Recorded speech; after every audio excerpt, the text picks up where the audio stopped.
We have Ms. Jamila Harris. From the Unity Board, we have Nicole Tyson, who's doing our marketing for us. We have 19, who put in a lot of hours. So Ms. Sherry, Mr. Trigger, Mr. Peets, Ms. Daniel, one time the team for doing their part. Of course, I have Senator Volpez here with me. Senator Volpez. And Executive Director Jones. Thank you so much. Again, good morning. My name is Senator Marvin Blyden. I'm the Chairman of Housing, Transportation, and Telecommunications. It is my honor to welcome you as stakeholders, because you are stakeholders, to this innovative housing construction stakeholders meeting in preparation for our 2025 summit, housing summit, which will be held in October, and you will hear much more about that as we get there. As contractors, financiers, and experts in this industry, you are the people that build America and help to attain the American dream, especially for people here in the U.S. Virgin Islands. And I commend you for your contributions, and I look forward to a robust discussion as we exchange ideas and viewpoints on lowering the cost of construction here in the territory and making home ownership for the first time in a long time, since the 60s, a reality for our people here. Many of our young people go away and build many communities, invest in terms of their knowledge, skill set in other communities and build their community. And we have a brain drain here in terms of our people here in the territory. And they don't come back. Why? They can't afford to live here. They don't have the opportunity to live here. And for some time, especially since I became a senator, this has been my dream, my passion, my drive to see how we can work together and get together as a people and be of one mind in terms of bringing all of our ideas together, our skill set together, our products together, and seeing how we can really impact opportunities for our people here in the territory. It's a special place. The Virgin Islands is very unique. It's expensive, very expensive, but as a matter of fact, I know, because I have done it, and many others have, we can build more affordable homes for our people. There is no question about it. But we do have to have the drive, the willingness, and reach back and help others who have not attained that dream as yet. So, without further ado, I would like to introduce Mr. Eugene Jones, the Director of the Housing Finance Authority, to speak about building affordable housing and benefits. And he's going to speak to tax benefits, HUD criteria, calculations, the process, etc. when it comes to building. Eugene Jones, the floor is yours.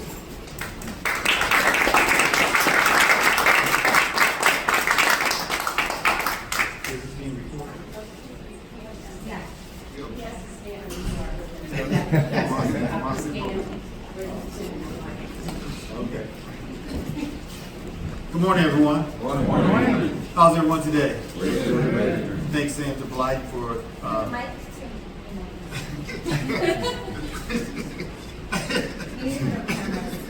I don't like doing this, but I'm gonna do it for Senator today. My mouth is too big, too loud to use the mic. But good morning again, everyone. Good morning. How many of you guys have worked with HFA before in the past? How's that experience? Yeah. Go ahead. Good work. They got great people. Okay. You have great people. But we don't move things forward, do we? Not fast. We're quick to say no, but we're not quick to say yes, right? So, you know, I don't want to say guarantees or anything like that, but things are different at HFA. We're on a mission to build to find every opportunity to build that we can provide single-family homes for home ownership and also multi-family homes. It seems to me is that the message has not gotten out to you, and you have not come to our office so that we can explain to you what we have in the queue. And I appreciate the center putting this together because you need to come see us and sit down with us and say, hey G, what are you going to be doing in the next 15 months? Here is the plan, especially when we're doing the environmental issues, when we're doing the site design, all those things you need to be prompted so that if you want to bid, take an opportunity, partner with someone, if it's too large or it's too big or you're not in capacity, we got to do this together. I got to give you the information, then you got to respond to me and say, hey, look, I can't do this, or this sounds good, or what about this? Can you do this? It seems like the information is not being shared. There's great benefits of working with HFA. People have heard that we don't pay on time, we don't pay within 30 days. That's going to change also. All those ramifications that you have thought about, we're trying to change expeditiously. I think because of what we were doing here in Virgin Islands and what we're trying to do in both St. Croix, St. John, and also St. Thomas, there's opportunity to make money and to be prosperous in the Virgin Islands when it comes to construction.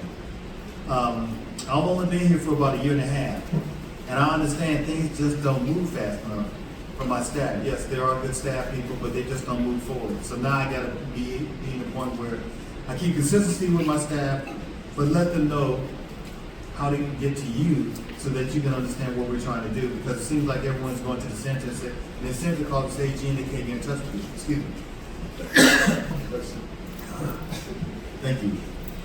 They always call the center and say, well, we can't get in touch with anyone at HFA. My number, if you want my number, you can call me anytime. I'm not afraid of that. And people say, well, Gene, why don't you put out your cell phone number? Because when people call me, they're not there to chit chat. They want to get some information and they want to respond. I know many times you call my staff, they haven't returned your phone call, they haven't said anything, or they just don't tell you any news that you're trying to hear. My number is 340-725-3199. 340-725-3199. Now, please don't get that number out because Jan Jackson is looking for me. And she called me this week. Somebody leaked the number out, okay?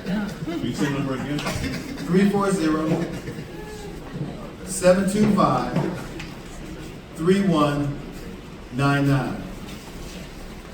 Now, I return all my phone calls just like I return all my emails. So, the benefit of working with HFA is that now we're going to be honest with each other. We're going to talk about opportunities that we have on the territory. I need some of you to sit down with us and talk about procurement process because that seems like to be the stumbling block. If you sit down with us and look at the application, what you can apply for, what's available, ladies and gentlemen, we're sitting on about $1.5 billion, okay? We need to move this money before they even think about recapturing the money or deobligating the money. That's why it's imperative that we have this conversation and discuss how we can move things quickly. I'm going to work with my staff. I just need you to work with us so that we can move things forward. It is very, very important. You make money, there's opportunity.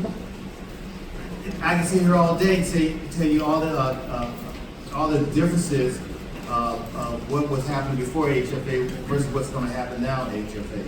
We're going to acquire a couple of homes from Pineapple, coming through fruition, thatch homes. We're doing a whole bunch of things that we have not told anyone, but we're trying to gear up. We have a schedule for the next 24 months about what we're going to be doing on each one of the islands.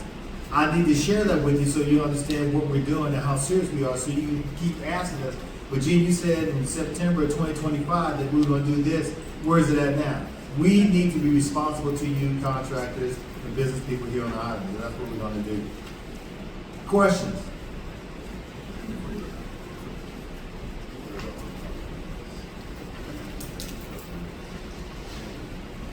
Tax credit? Okay, so there is benefits when it comes to taxes. We provide tax credits, we provide every opportunity so that you can't say no but say yes and work with you. I can either lower the bonding capacity if we need to get people more involved, especially small contractors. And so there's an opportunity there. If you work with us, we'll work with you, so that we can get this thing going.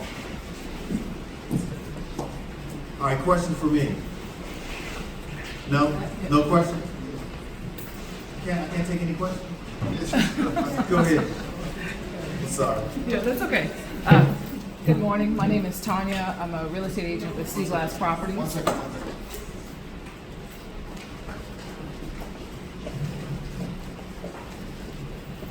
Good morning. My name is Tanya, and I'm a real estate agent with Sea Glass Properties. Just a question you mentioned that there is $1.5 billion.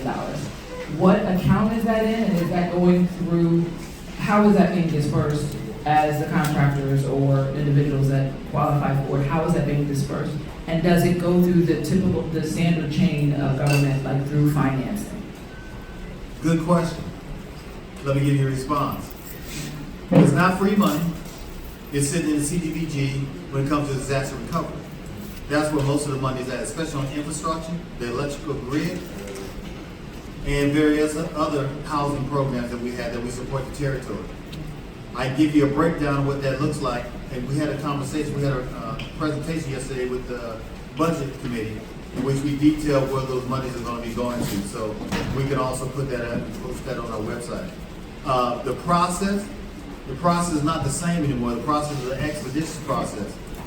So what I'm saying is that if you come to us and you get on the business list and put all your information in there, then we particularly submit requests for proposals to you so that you can respond, because you've already been through the application process. I'm trying to make this a faster process instead of making it a slow process.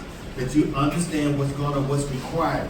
If you go into mitigation, MIT funds for CDBG, we tell you exactly what those criteria are and how do you apply, how you can respond, and there's no reason why you can't. There's no reason why you cannot say no. There's no reason why you can't say yes, but to give you the information so you can formulate an opinion and move forward. We are open for discussion.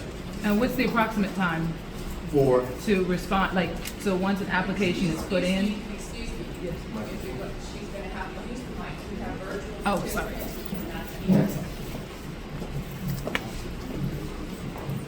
Follow-up question to that is, so what is the approximate, I know this is all still being put together, but what is your estimated time so that once somebody places, or a company places a application in for the money, to be able to actually have it dispersed, approved and dispersed? I want to say within 60 days, if not sooner.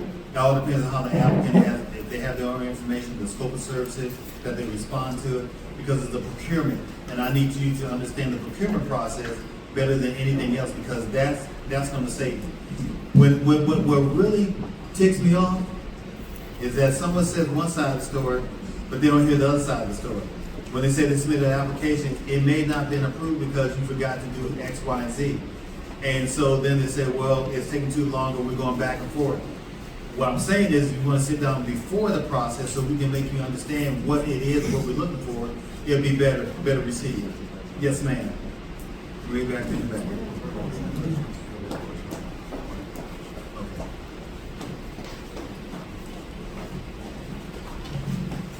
Hi, my name is April Newland, and I'm co-owner of Newland Real Estate, established in 1957 by my parents. I'm second generation, and my son is third generation realtor, servicing St. Thomas, St. John, St. Croix, and Water Island.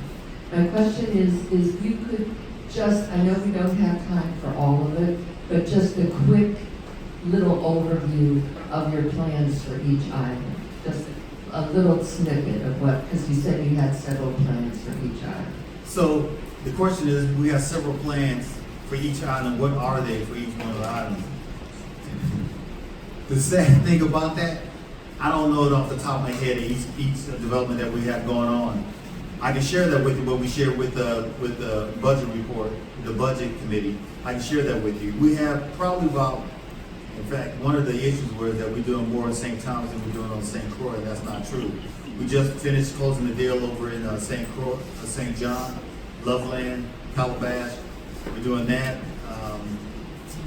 we just doing, I just have to give you the list. I don't want to talk off the top of my head, because you'll come back and say, well, Gene said this, and you have to understand, I've only been here for a year and a half. I don't know all the places and all those other types of things, but I will give you a list. If you just give me a call and leave me a message, I'll send you a list specifically what we're doing in each one of the items, okay? I promise you. 1957, huh? I was 2 years old. I'm 7 years old now. That was my parents, it wasn't me. Yeah, I know, I'm just teasing. Questions, ladies and gentlemen? Mr. Fraser, I have a question. Mr. Frazier.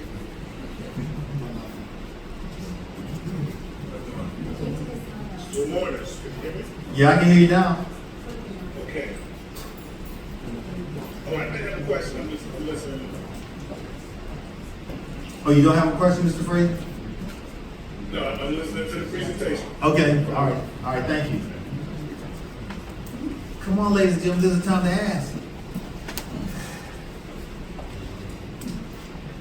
Yes, good morning, everyone. My name is Carl Sutton, Sutton Associates, consultant. What are some of the biggest barriers that you have for the applicants when applying for these loans? What was the question again, sir? What are the biggest barriers? What are the things that you come up to that's a problem for a lot of the customers that apply? What are the questions that What are the biggest barriers? What are some of the things, problem issues that come about when applying?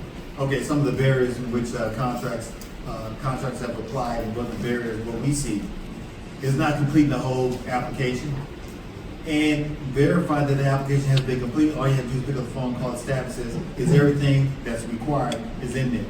And then my staff should respond, so we're going to review your application, and within a matter of a week or two, we're going to get back to you and say, this is a go, this is not a go, or you need to provide additional information. And the issue, the point is, if there is an issue with my staff and I'm responding to, you just pick up the phone and call me, and then I'll respond. This is a team opportunity, ladies and gentlemen, team. That's why I want to come here, let the center invite me here, so you can see my face, and if you see me walking on the street, you can pull me over the side and say, Gene, you lied about this, what are you going to do about it? I'm good with that, okay? I'm good taking my hits. We also, My question, I think, is possibly for morning. I have a question. Yes, ma'am, go ahead. Good morning. This is Coach Lyle Pascal from Virgin Islands Territorial Association of Realtors. I do have a question for you, Mr. Jones. And you mentioned that you guys have $1.5 billion to spend. Do you have a time frame to spend that money? We got to spend it by my birthday in September 2035. 2025.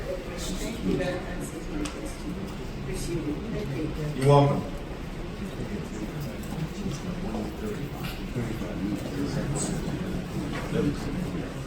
Good morning. I'm Jamila Harris, broker and owner of Eagle Realty in St. Thomas and board member of the VI Territorial Association of Realtors.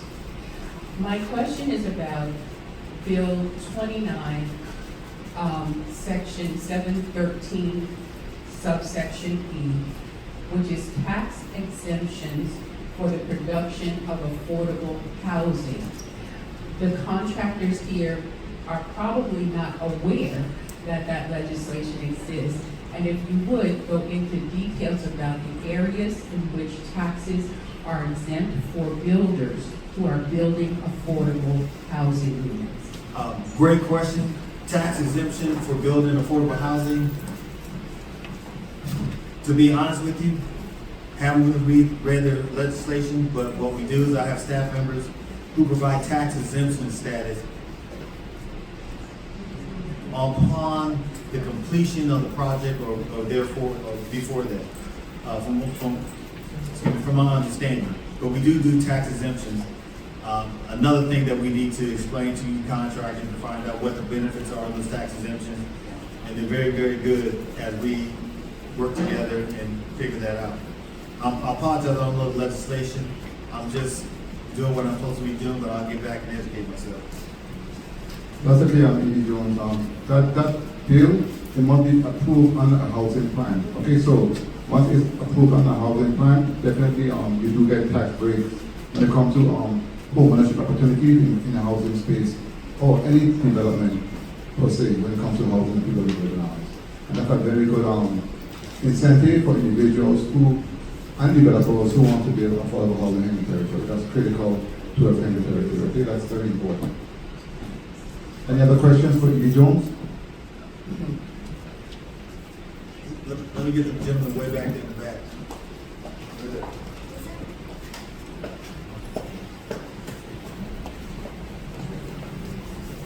Hi, good morning, Trustin Benjamin for Bravo Construction.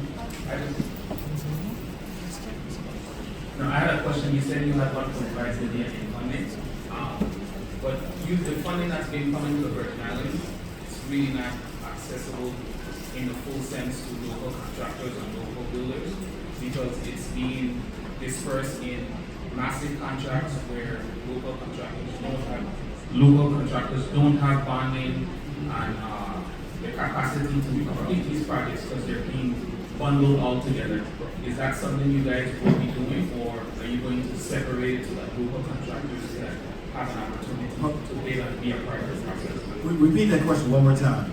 Loud, real loud. I'm saying the funding, the disaster recovery funding that has been coming to the Virgin Islands, it has not been fully accessible to local builders and local contractors because it's being bundled in large contracts, billions of dollars, hundreds of millions, where local contractors do not have the bonding or the capacity to fulfill these projects, and then in a sense we could only get subs or pieces of these small contracts. Would you guys be separating projects so that local contractors would be able to bid on smaller projects and get a larger piece of the funding coming out? I want to speak to that, and I'm so happy for that question. We talk about two different spaces now. Repeat the question. The question is, the question is, would smaller contractors have an opportunity to bid on those projects, or are you going to separate the projects accordingly? And I'm glad you asked that question because, first of all, that is one of the reasons why that's one of the reasons for the summit. It's not only going to be about home ownership opportunities, but about contractors in general and what's available for them, for individuals who have products to assist in bringing on the cost point, and everyone who has anything to do in the space to get together and see how we can make this thing work. Now, we're speaking right now today about housing opportunities and housing space. Remember now, there's more than enough work to go around right about now, to be honest with you. There's bundles for the hospitals, there's bundles for the schools, there's bundles for the healthcare system, there's bundles for everything, but at the same time we have VIHFA, who has $1.3 billion also, not having anything to do with the bundles now. And another space when it comes to housing, in terms of developments and building more for people. So we have two different spaces, not enough contractors. What we are doing, me and my team, along with E.D. Jones, is trying to see how we can fill that space and fill that void by one, bringing in individuals who can assist with bonding for small companies like yourself.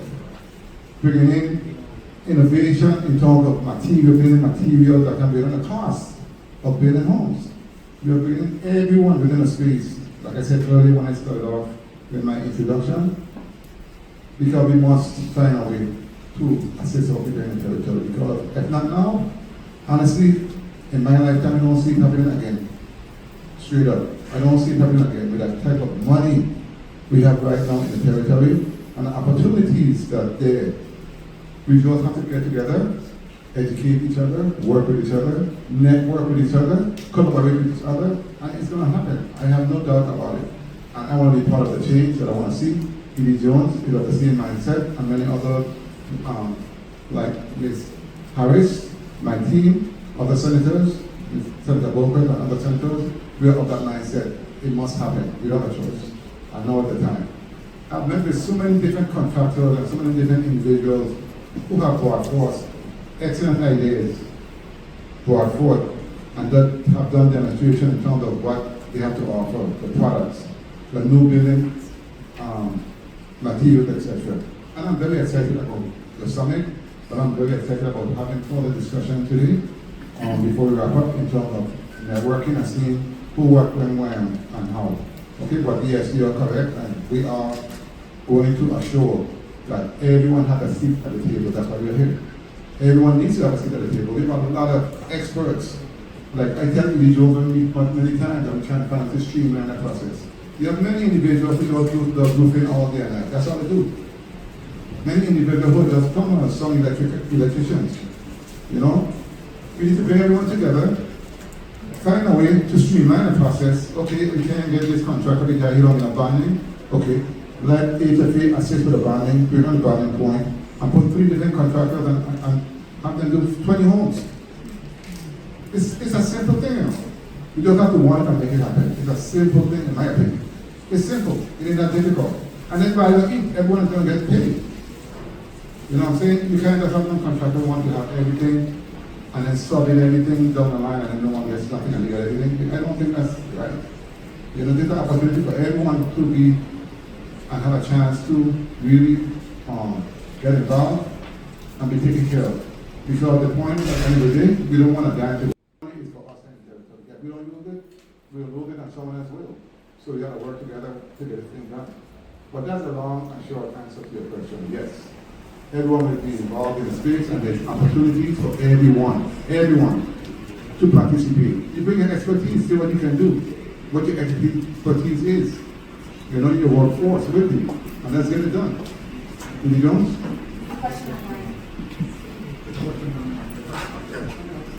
Question, Michael Boyd. Go ahead. Michael Boyd. Okay, I got a couple of things that I want to comment. First of all, I have some property and I'd like to do some affordable homes or affordable for our people. And then secondly, there are 2 systems that I developed. One in particular, one is a septic system.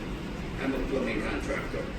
One is a septic system, and another one is cisterns that can be built, that can cut the cost of either one by 80%, 70-80%. I lived in Africa for a while, doing a non-profit organization, and one there I developed a septic system that was used in villages. Instead of having a 500-gallon tank, right, concrete system, I did septic tanks with barrels. And I would put in 2 55-gallon barrels. And the key was the drain feed and bacteria. And these septic tanks, these 55-gallon barrels, would be used in villages of 50 to accommodate 50 to 100 people. I went to DPNR here, and they won't approve it for just a residential house. Now, if it worked for 50 to 100 people, why can't it work for one household? What do I have? And it would bring down the cost by, you buy a septic tank, you do all of that infrastructure, it takes a lot more digging, the septic tank costs significantly more, and you're going to use the same amount of drain feed, the infiltrator system that you have.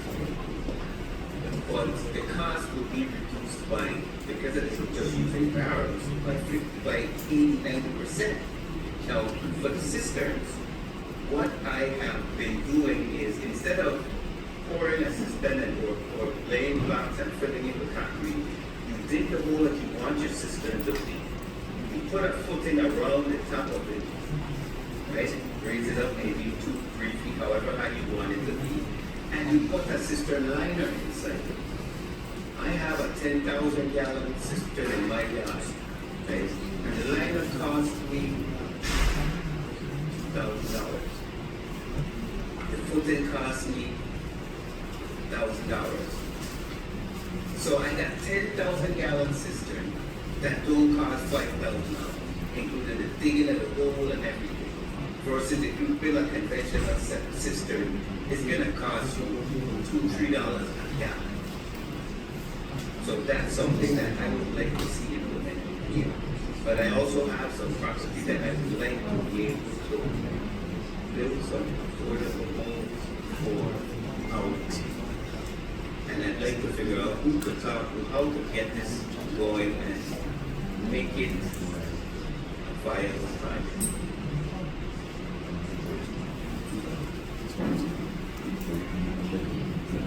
Okay, thank you for that. The person to talk is Edie Jones right here next to me. How much land do you have, as a matter of fact, in respect to your land? Briefly. So, to do that project, probably about 5 or 6 acres. I won't use the whole property, but probably 5 or 6 acres. And this is St. Croix? Yes, that's it. Okay, Edie Jones, he gave me his number, he's the man to talk to, and also what I want to do is follow up, and when it comes to St. Croix, tomorrow, I'll pass by the applicants.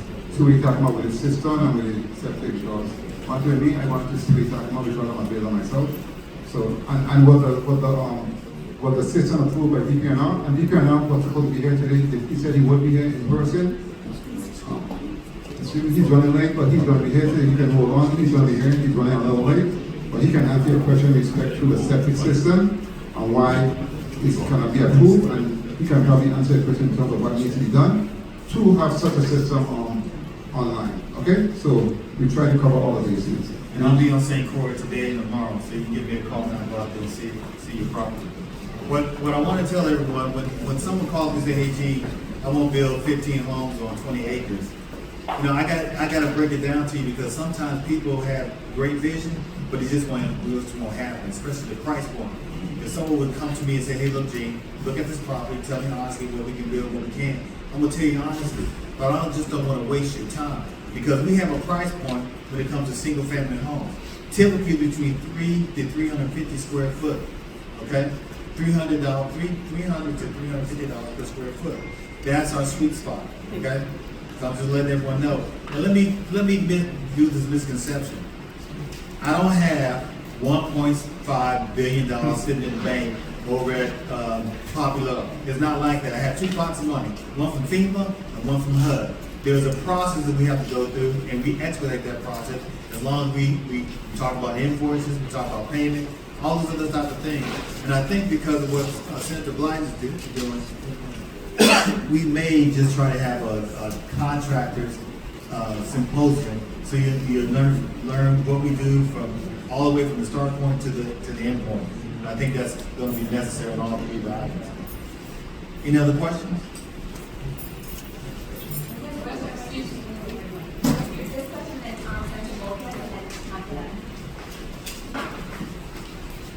No, I just thought I would follow up to my previous. I understand you saying that you want everybody to have a seat at the table. It was the same thing that was said before. I'm saying, what is our assurance that you will get a seat at the table in terms of moving forward with, the funding that you guys have? I mean, I know the reason why they said that they did the super projects was because it was easier in terms of managing all those projects. And that was their excuse for why everybody else why the projects weren't separated and given to the individual contractors.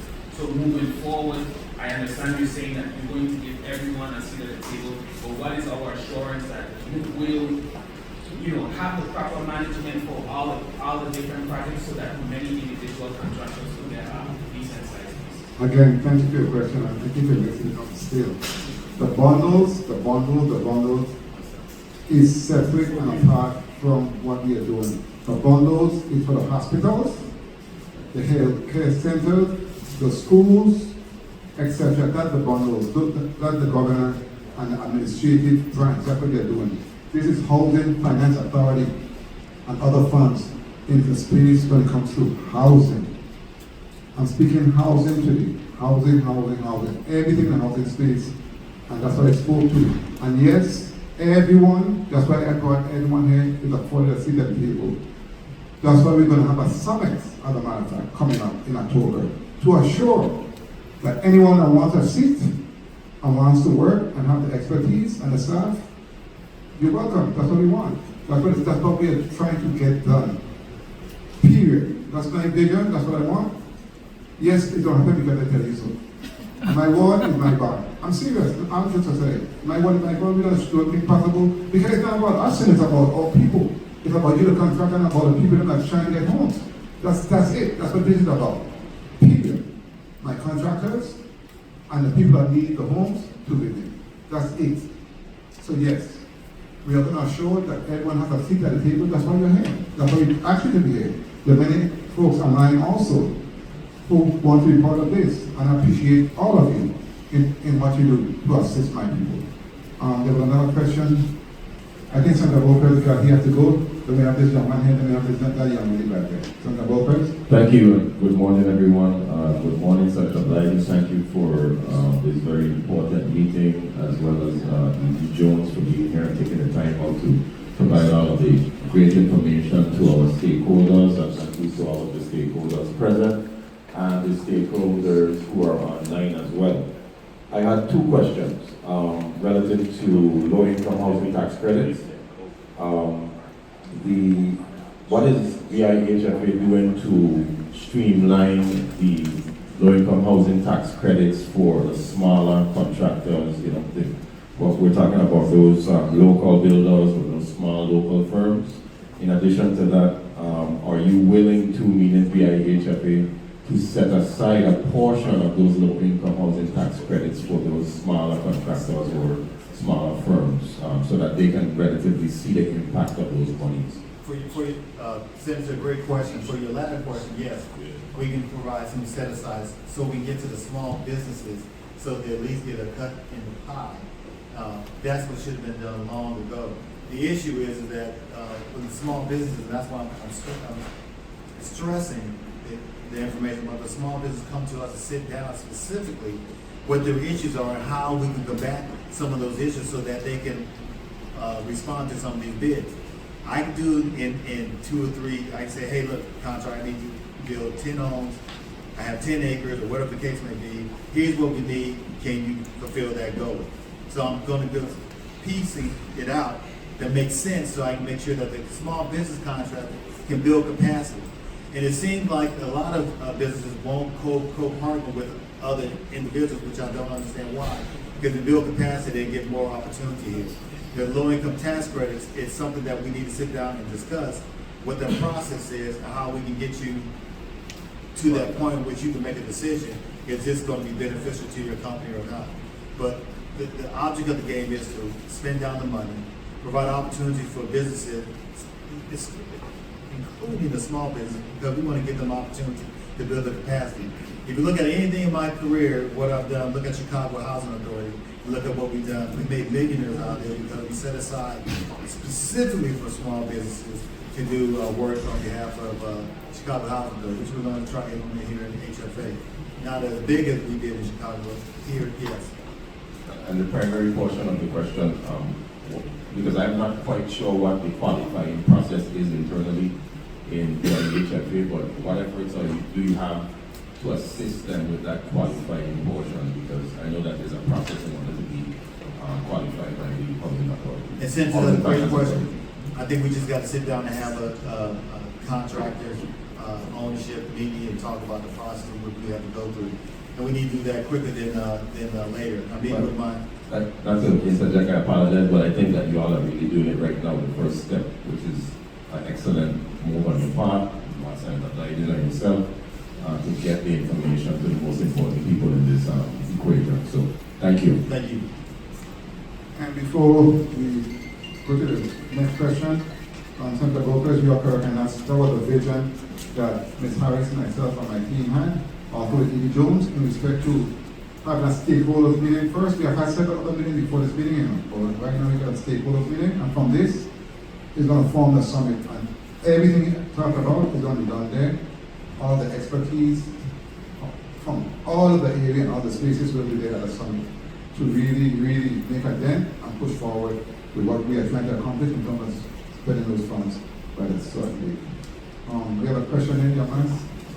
Please state your name and question. I'm Fernando Martinez from Caribbean ICF Solutions. I got a two-part question.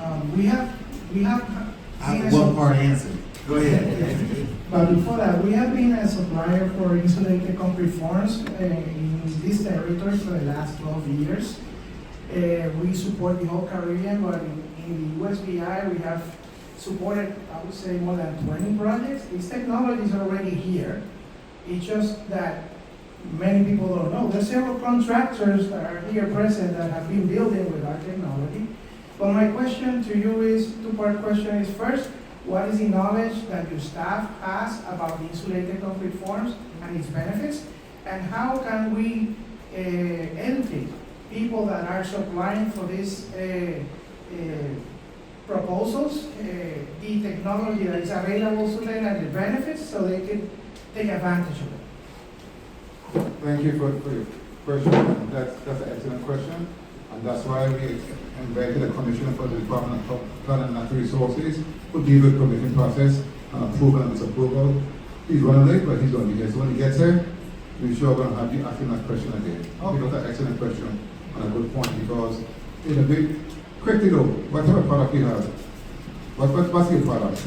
We have a total solution, but the building envelope is the Qualon ICF building system. Okay, good. I see it. That's what I thought.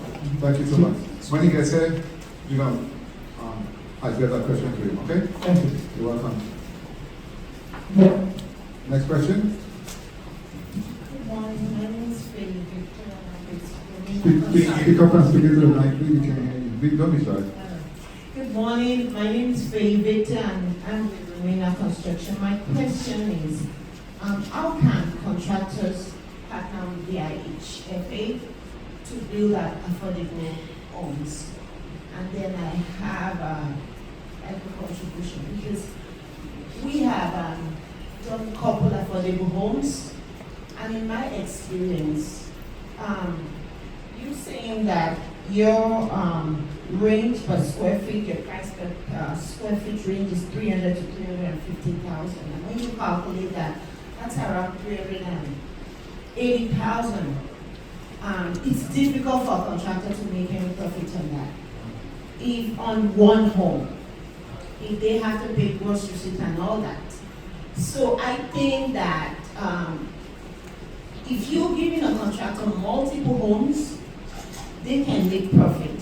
And that range to be, much easier for them. And then basically that's it.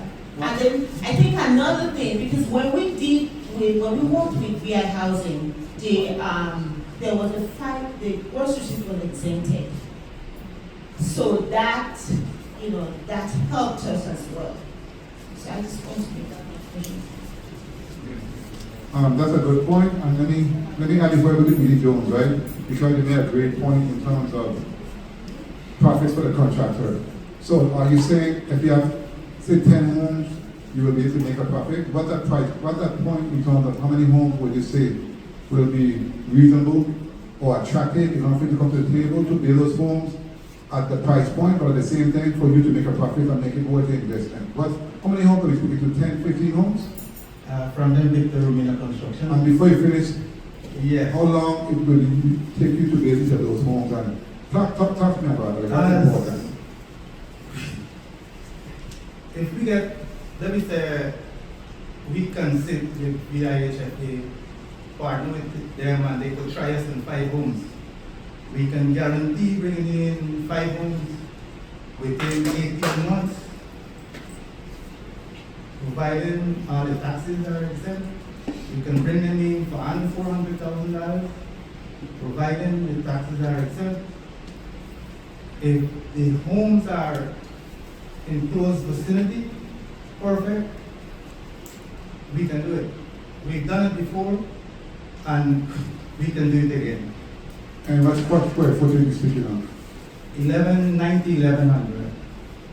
Very well. Come see, okay? Come see me. I'll come out there and take a look at it. We'll look at the numbers. You come now? The sad thing about it, I gotta get on a flight and go to St. Croix because I gotta be with some developers over there to look at their properties. But let me just make sure that you understand. There's no other ED that's gone out and looked at property with a developer or contractor like me. So you pick up the phone and I'm in St. Croix, St. John, and I'm there. Call me and I'll go out there. We'll talk and we'll have a very, very positive meeting and we can talk about opportunities. The question that you asked about scaling up. So yes, if we have an opportunity, we have 20 acres somewhere, and you want to build a couple of homes, and you say, well, I can do it at this price point. The more you build, the price point is going to come down. So that's what we want to try to do, is help you, help us, to help the territory. And for the young man from Romina Construction, Romina Construction, all of the contractors here, as E.D. Jones stated, and I stated, and which Ms. Harris talked about, housing plan, based on what we want, what HFA provides, that's part of the housing plan. So yes, it will be tax exempt. That's the purpose of the plan. That's the purpose of the exemption, to build affordable homes for all people. That's what it's all about. So yes, you do get tax break once it's part of the housing plan, and you benefit the housing authority. So yes, you will qualify for those breaks, those tax breaks. All right. Any other questions? Now, there's no excuses. All right, last question. Sorry, Scott Newland, Real Estate. I was hoping that could you further describe what tax benefits you're referring to, what tax exemptions you're talking about, so that we can better understand and the viewers can understand exactly what that entails. I don't think I can answer your question to what you responding to, but Senator can. Well, E.D. Jones has to go, right? So I will continue with the questions and answer to the best of my ability. Thank you, everyone. There are going to be other opportunities, like I said, as we move forward. Okay? And that's why the summit is important also, that we attend the summit. Okay, in respect to the housing plan and building for first-time home owners for individuals, the HFA, that's what they do. They build homes for individuals, first-time home buyers. That's what they do, that's their job. The housing plan is part of that initiative. Okay, so if you are building first-time homeowners for individuals, especially coming from the housing plan authority, you are qualified for tax exemption. Okay, you are qualified for tax exemption. I can share all that information with you, but you are qualified for tax exemption in respect to materials, building materials, etc. That's what it's for, because it's for first-time home buyers and housing development, housing opportunities. The materials are exempt because it needs to be affordable. What about the transfer tax? Excuse me? What about the transfer tax, the stamp tax, I think was originally mentioned, is there, does that make no best? The franchise tax, the franchise tax. Correct. It's not a franchise tax. Well, is there any form? Hold on. And Ms. Harris has it on the computer, the law, so you can put it up on your screen. You come and do that. But I guess my question is also, is there any exemptions on income taxes that? Yes, sir. Yes, sir. There is for the first-time home buyers in terms of the construction, building those homes. Yes. Right. Tax exemption. Yes.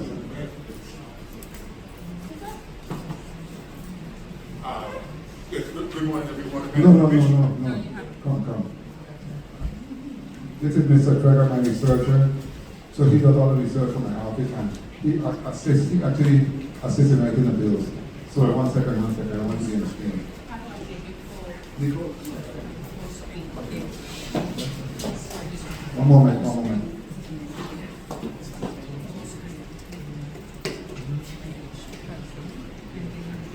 Yeah, it's right there. Share. Is it one? Good. Thank you. Was it just a bit of? One moment. Okay, go ahead and speak to me. Yes, good morning, everyone. How are you doing? My name is Rudy Krieger. I'm Senator Blyden's Legislative Director and Policy Advisor. And I'm going to just very briefly run through a couple of the key provisions of the exemption provided for the production of affordable housing. Can everyone hear me? Am I speaking loudly? Yes. Okay, thank you. Okay, now, the Virgin Islands Legislature is wisdom. I think from about 1990, passed legislation to provide tax exemption for the production of affordable housing. if the affordable housing is carried out under the auspices of an approved, developed 3-year housing plan by the Housing Finance Authority, or under the approved housing plan under the HFA, then that development qualifies for a number of tax rates. It qualifies for a gross receipts tax exemption on all materials. It provided for excise tax exemption on all materials brought in.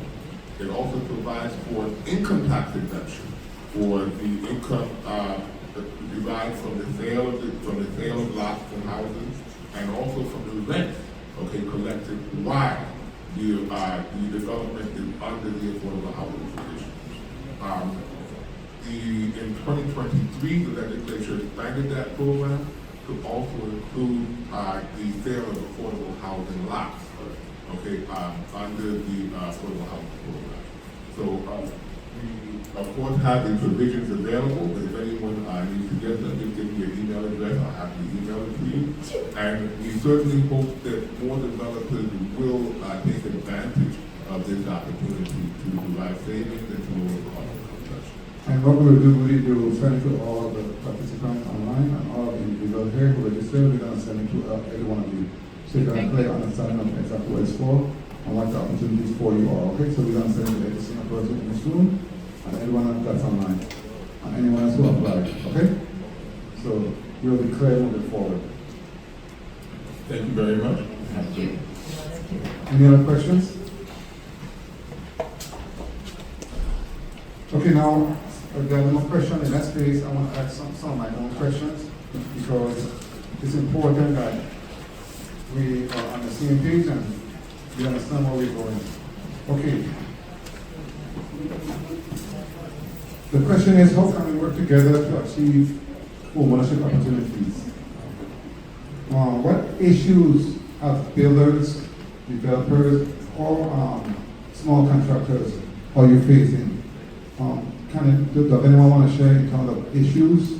What are your roadblocks? What issues do you have?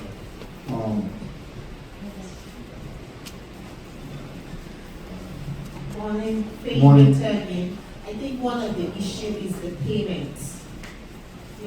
What do you mean about the payment? On time? Yeah, on time. Be specific. Okay. So sometimes it takes long.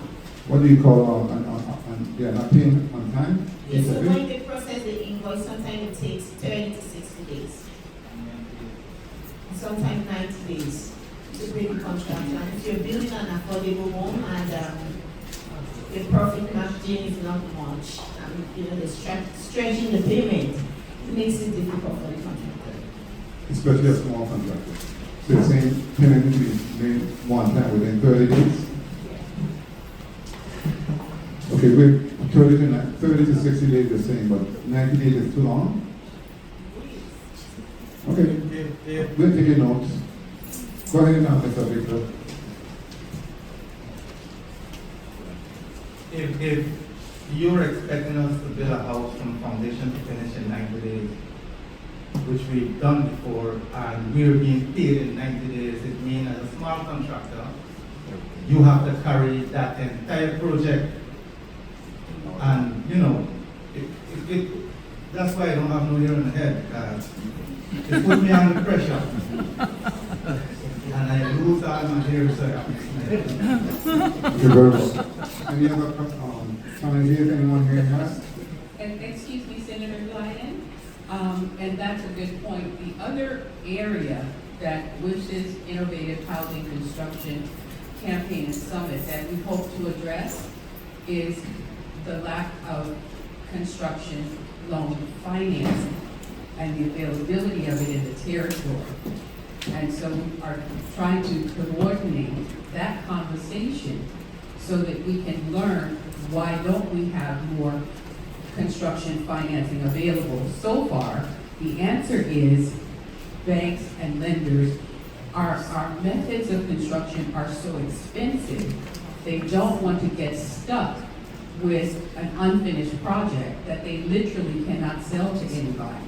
So the key is what's happening in this session. If we actually learn about different methods of construction Mr. Martinez talked about ICF. This gentleman here from St. Croix has panel building. Please say your name for me. I'm Donald Stevens from Cat 5 Builders. We manufacture a pre-engineered, prefabricated, cold-formed steel. It's a galvanized steel. We manufacture everything in Frederickstead, prefabricated wall panels, floor trusses, roof trusses. I come from the States. I was manufacturing building components for Marriott, Hilton, Hyatt, buildings up to 8 stories tall. The Virgin Islands just need, innovative building materials and then a job training program to support the training of, crews and men and women to install those buildings. So, and that's kind of why I came to St. Croix.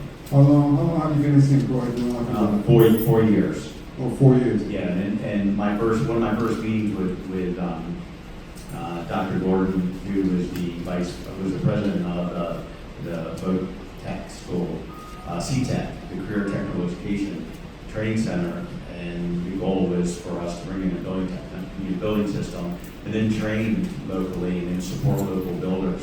While we do build, we also install, primarily role as manufacturer. You come to St. Croix, you have to do everything. You have to be an expert in everything because the trades aren't here because everybody's so busy. And so it's a whole other story, but Donald Stevens, Cat 5, we manufacture building components. Thank you for the introduction. And the reason Thank you for that. I'm suggesting that is because in the territory, there are a lot of you who are using less expensive materials and less expensive construction methods. If we can convince the lending community that we're not trying to rope them into very expensive projects if someone defaults, then we can hopefully increase the amount of construction loan financing also available. Thank you so much.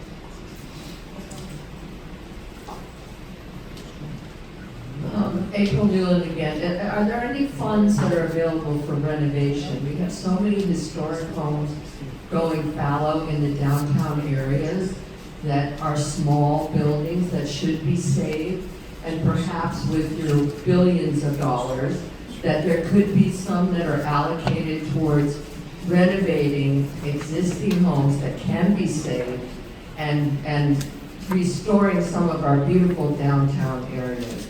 Is there anything that's put aside for renovation? Yeah, we have the VIHFA program. They have funds for that, and also the government had another program in terms of renovating old buildings and old homes. And also, HFA has, HFA, because the federal came on yesterday. No, not a mitigation fund, specifically for what she's speaking to in terms of old buildings and renovating old homes. VIHFA, yeah, VIHFA has a fund for that, so you need to reach out to them. Yes, VIHFA. EDA. Okay, that it's in testified yesterday in front of us, so they do have funds for that. Okay? VIHFA, it's a purchase program, you have to use the money. Remember, repeat the questions for online.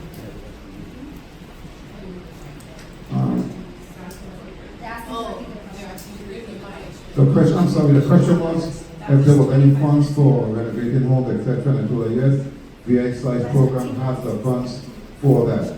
And that young man, that's okay, that young man had a question. I answered the question. VIHFA has funds for renovating homes, correct?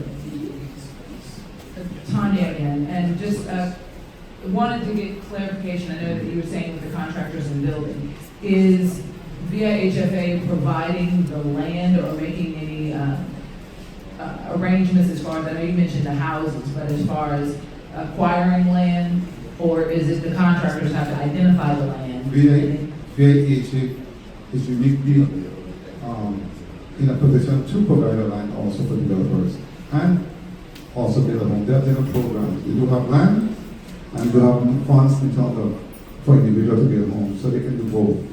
Okay, they can do both. Yes, of course. Good morning, Senator. My name is Jerry Otto. I'm with Custom Builders. Back in the 90s, there was a program called the Job Training Partnership Act, and it was administered by the Department of Labor. The first 500 199 hours, the wage was split between the government and the contractor. We developed a curriculum as an incentive for them to gain skills, and then at the end of that period, it was likely the contractor would keep them on because they have skills. That's one of the ways, I think, to help to enforce, not only to increase the median wage, but also contributes back to the community and also develops skilled workers. And so that part of the dilemma, I think, that exists, and it's programs that if all of the general contractors were to be involved in a program like that, we could collectively, increase the skill level of our local laborers, and then they wouldn't be hanging out in the corners trying to draw. Excellent point, and I appreciate what you said, because when I worked at the Housing Authority, I managed at the Housing Authority, we had a youth build program and Section 3 program, and any contractor that came into the Housing Authority, they had to hire a certain percentage of those young men. And many of those young men are still with those companies, like Custom Builders and others, Apex and others that were available at the time, because they increased their skill set and they were very good workmen, and many of them are still working with those companies, so you're correct. At the same time, I spoke with Mr. Francis for the Skills Center, and moving forward, what they're going to do is actually bring their individual on the job with different contractors also, because we have had those conversations. And they will be doing that moving forward in terms of internship and expanding their skill set on the job, hands-on skills training with different contractors, because there's so many work going on right now. We need those skills to maintain these new buildings, new hospitals, new schools. We need the skill set in terms of trades when it comes to our young people. So you are correct, and I would like to see more contractors tap into those resources to assist moving forward. But without further ado, we finally have the Commissioner for DPNR here, because there was several questions for him.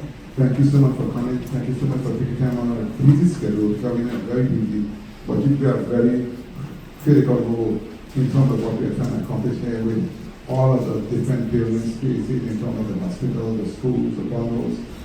My thing is housing. So we are here for housing. So I appreciate you being here, and there was some questions for you. So you can come forward and answer the question online. I appreciate it. You can repeat your question for those online. Your question, you can ask your question by this time of the Commissioner. You can, the mic? Who has the mic? That young man right there. Good morning. This is Fernando Martinez from Carrera CF Solutions. The question was about pretty much how we have been providing the ICF technology and materials that you're from DPNR, right? Yes, sir. So you probably know, you've seen our plans, you've probably seen our technology. I guess the question was, how can we educate more about this technology, not only in the people requesting proposal, but also the DPNR inspectors, and because we're having issues with sometimes the approvals or the lack of knowledge is probably doesn't help in this type of situation, but that's something that we're willing to work with you and educate, and how can we better educate everybody about this technology? That was the question. So, good morning. So first and foremost, the department's responsibility is to make sure that anything that's submitted just meets code, right? We have our own local building codes, but we also adopt most of the international building codes here by reference. And so if it meets code, the department is fine with whatever the technology is. If you think that there's a lack of understanding, I mean, the first thing that I would suggest is to schedule a meeting through my department to say, hey, we would like to introduce this type of technology. Okay. We want to make sure that we, DPNR, is fully aware of how it meets code.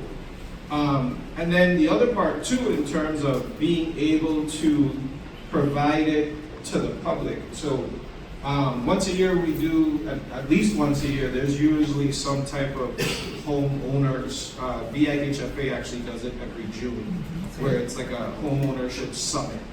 And there's a lot of information from actual building different programs to even estate planning is discussed at the forums in June, trying to build homeownership here in the territory. So if you have something that you feel may not be coming through the department, I would say you could reach out to us, schedule an appointment, present what it is you would like to do, and then we can have a discussion, show how it meets code. But the department has, over the years, adopted or approved a number of projects, whether it's your standard home building to persons who still want to build in wood, but they feel that they're meeting all the code requirements. To over the last several years, we also see an increase in the number of prefab, what we would call container homes. So that would be a suggestion. Thank you, and everything that we do is meet codes and exceed codes. It's just a matter of educating, I think, but I will do that. Thank you very much.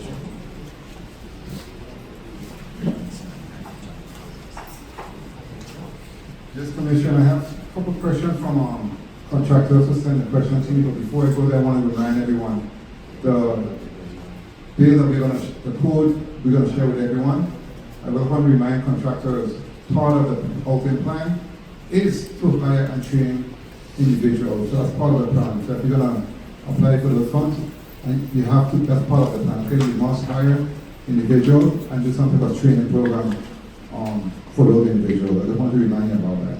One of the questions was, Commissioner, in respect to meters, construction meters.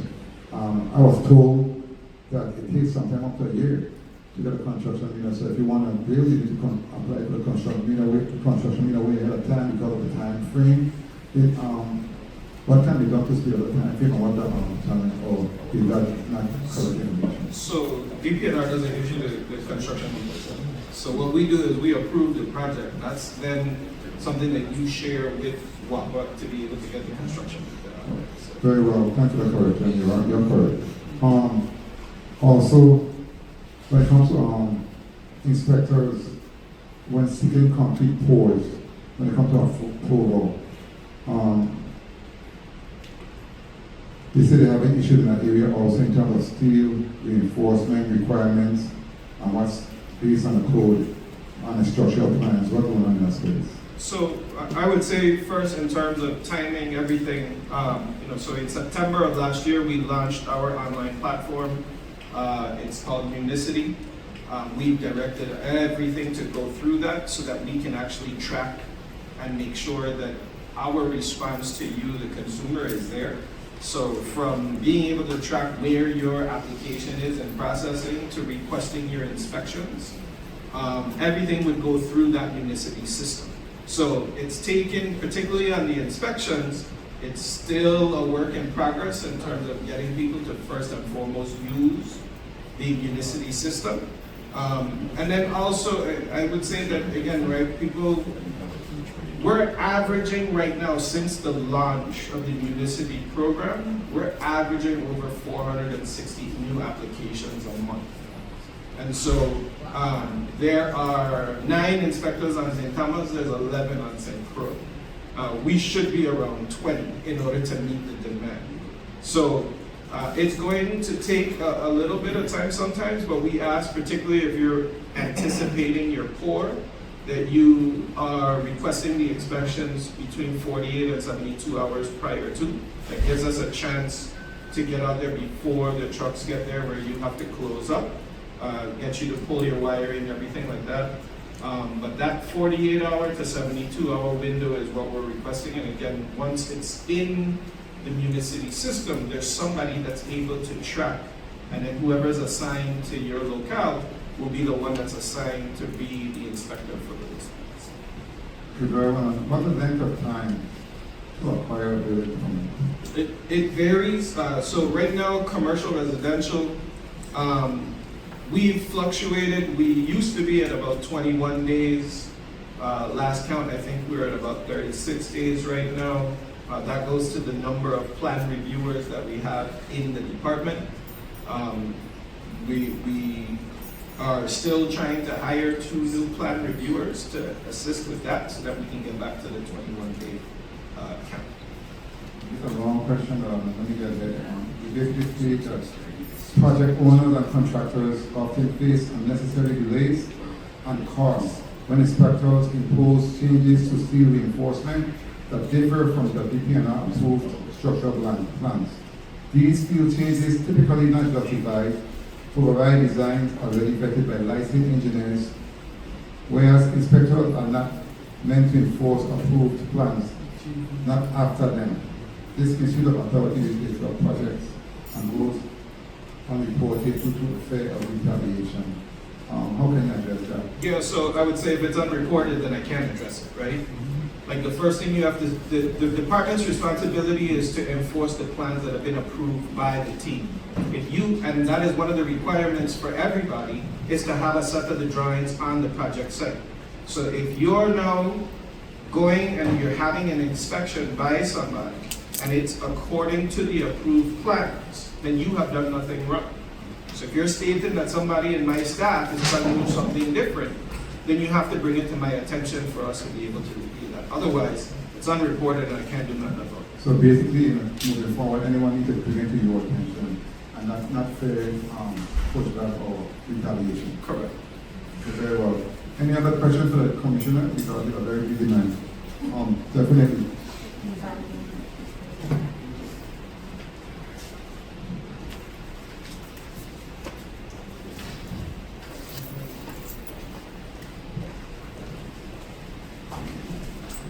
Good morning, Commissioner. I just had a question.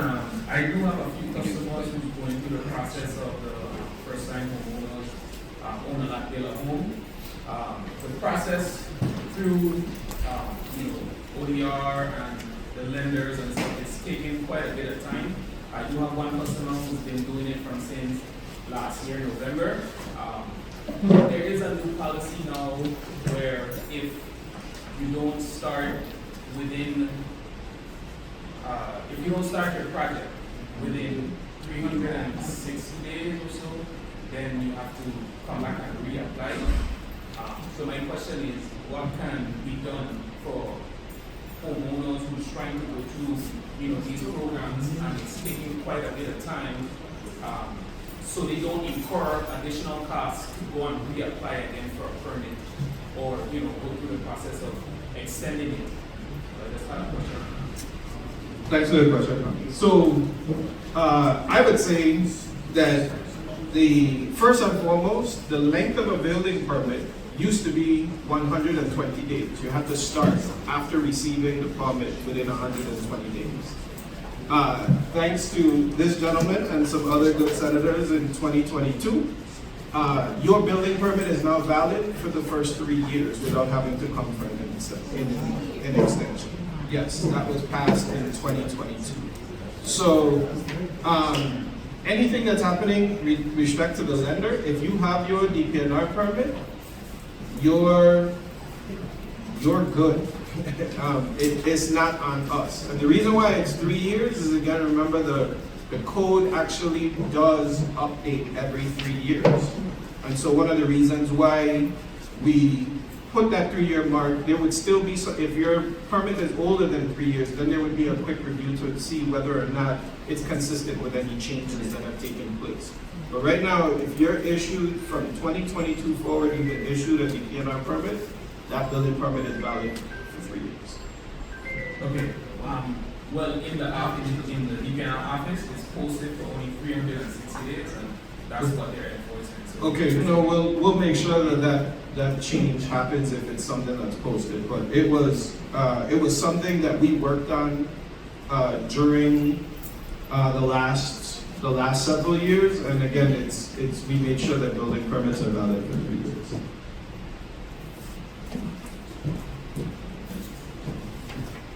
Any other question for the commissioner?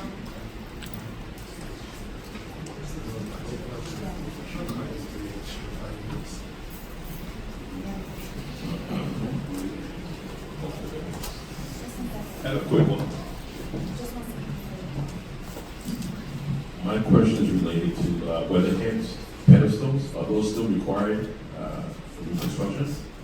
I believe, yes, they are required for new construction. I've noticed driving around the island there, people put those weatherheads on walls or retaining walls or that sort of, instead of the standing pedestal. And at one time, standard pedestal was required on the spec. So as far as I know, the pedestal for all new construction, never do it. So if somebody is doing it, I don't think they're doing it through construction permits from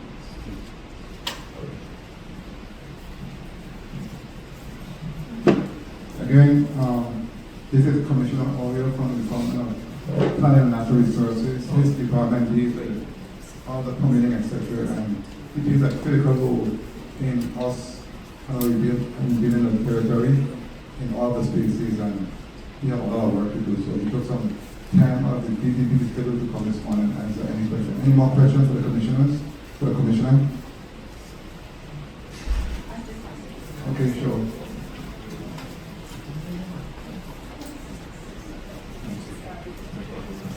Good morning again, and thank you so much for being here, Commissioner Mario. So, tiny homes and duplexes on the U.S. mainland are a common type of construction for residential. What's the feedback on the approval and conformity to building codes for us, for those? So they meet code, and therefore you can get them here. Actually, we're actually starting to see an increase in those types of homes and building. So I also sit on the VIHFA board as well. And again, as we're trying to solve the affordable piece, we have to look at all types of construction. One of the things that I know me personally, I've been an advocate on, particularly because of the stock of emergency housing being so low, is using the prefabricated, containers, tiny homes, whatever it is, to be able to solve that crisis, because you can purchase those prefab probably around 50 to 55,000, and you just end up tying them to your existing utilities, and now you've got space that can serve particularly for emergency housing. So it is one of the things that we're looking at as a board. Duplexes, everything, particularly when it comes to building in the towns where those lots are extremely small and don't meet the current code in terms of minimum size necessary. We've also been exploring where we would do some variances for the towns to be able to get two-family in there, because a lot of those homes were two-family to begin with.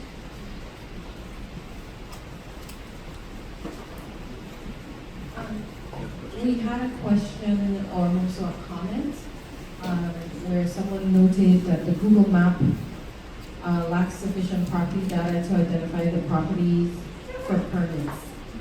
How involved is DPNR with, I know there's the map geo which deals with the Lieutenant Governor's office. How involved are you guys with that? I know when someone has to supply the department with the information from the Lieutenant Governor's office, identifying the property, aerial view, etc.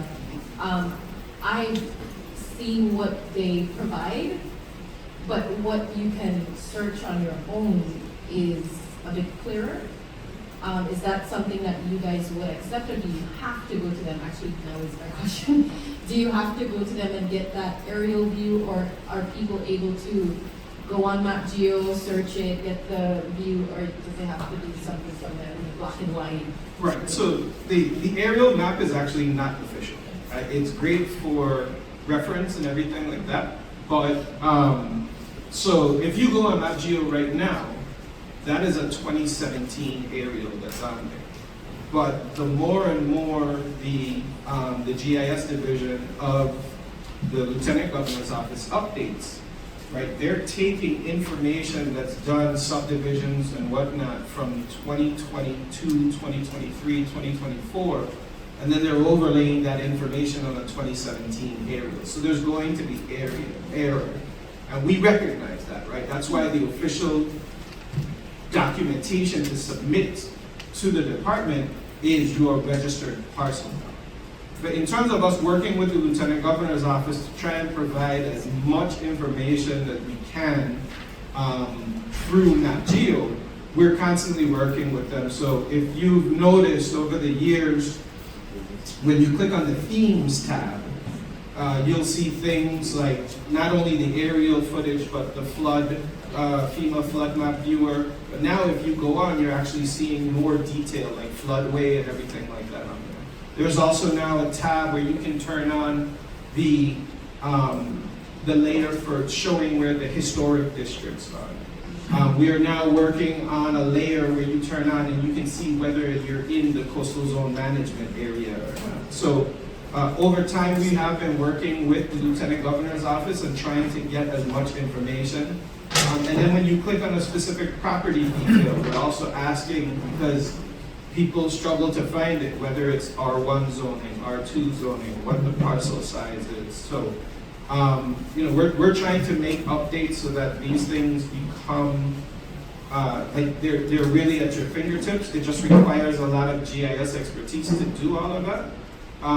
And then from a permit standpoint, every time you apply for a permit through the MapGeo system, the Municity system now, that is actually geo-referenced. So our inspectors, once we put in the information, we use the parcel identification number, which is the official registering, not the address that we're all kind of used to, like 32 State Banners Retreat, that kind of thing. No, it's the PIN number. So everything is geo-referenced by the PIN number, and it allows our inspectors to be able to pinpoint down to the entrance of the property where the construction or permit application has been applied for. Thank you for that. I think Mr. Fraser from St. Croix, or Boyce, I'm not sure which one. Mr. Boyce, not a very important question in respect to septic system. Mr. Boyce, the commissioner is here. You want to rephrase your question? Mr. Boyce? Very well. Maybe away from the computer. But let me state though, quickly in respect to workforce housing. Well, E.D. Jones ahead in touching that, but we're going to dive into that at my next hearing and at the summit. But workforce housing for anyone who's online or who is there that can provide workforce housing, that is going to play a critical and vital role as we move forward with different bundles and projects in respect to within our territory. And we need place for people to stay. There's not enough places for people to stay, number one. Number two, I don't want to see a situation again, whereas after Maria, whereas many individuals put their homes on Airbnb because there were no place for folks to stay, and many folks ended up on the street, etc., etc. So it's critical that we provide workforce housing for people here in terms of those that's coming to build and assist us in building the territory. So I'm going to speak more in depth about that at another time. So right now, we're speaking to housing and housing opportunity and what's briefly in the space. So Commissioner, I guess there is no question for you, but I want to thank you so much for your time. And the kind of pressures, we have one more special right here before you leave. So, okay, sure. Whoever has a question, please utilize the time to ask your questions.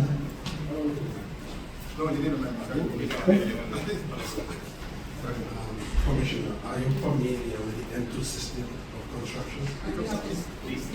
If I am familiar with the M2 system of no, I am not familiar. What is that? What you talk about it? There was a lot of home being done here before to the back of the home. Speak up, sir. You want to wait? Okay. There was a lot of building that was done to the back of home before. I think it was 2009 by a company, Carlos Stationery, so that the system was approved for the Virgin Islands. I'm very familiar with it, so I would like to bring that to the territory. So again, if it meets code, that's what the requirement is. That meets the standard. I can say from my HFA hat that the board actually in our last board meeting just approved the purchase of a few of those units to go into the HFA, VIHFA stock for home ownership. So we're familiar with that small development that's there, and we are also in talks with the present owners of how we can expand that, those units out there. So, Can be supported by one. Benjamin, just his name. yes, Mr. Michael Boyce, you had a question? You're currently on mute. Okay, what I was called, I spoke about two systems. One was a regular cistern, but instead of having a concrete cistern, it's a cistern with a liner on inside. There's a food grade liner that can be put into a cistern that is significantly less expensive than having it cast in concrete. And, I'm wanting to know, is that something that would be approved? Additionally, there is a system that was developed, and I used it in Africa. I put in about 400 of these systems in villages in West Africa. And we've never had a problem. The main issue with this, I sent a picture of it to Nicole's phone, a system that was in place that we tried to implement here. And they were saying that it is not to code. And so I'm trying to figure out what would be required to get it analyzed, tested, so that it can be implemented here. Because if it's working, and this is just for a residential home, I did systems like this that accommodated between 50 and 100 villagers. We would put in maybe about, villages maybe about between 50 and 500 people in a small village. And they were using outhouses before. And so we put in maybe about 2 or 3, 4 of these systems in each village. And we did, like I said, about over 400 of these have been implemented by the time I left it.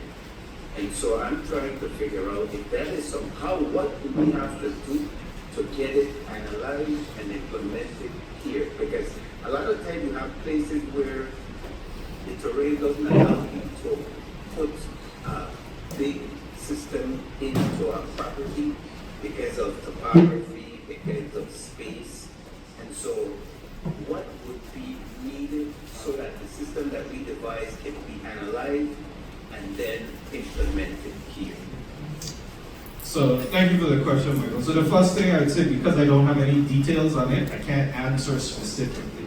But again, for us, what we want to make sure of is that it meets all of our concerns as it relates to the code. And so what I would suggest is bringing in first and foremost the details of what you want, making an appointment. Miss Amanda Jackson Acosta is the director for the Division of Permits in St. Croix. She is my technical, so she's my technical expert. If it has been rejected, there should be a reason why it has been rejected. And if you haven't been given an actual reason why, then I would say contact me and I will set up something so that we can understand what does not. Okay. Thank you. Last question. Good morning. So, meeting code is one aspect. Hold on one second. I'm sorry. I guess we'll let Michael finish up since he's on this. I'm sorry. Go ahead. The cistern now, to put in a cistern liner, instead of having a cast cistern, a cistern is cast in place. Is that something that is acceptable?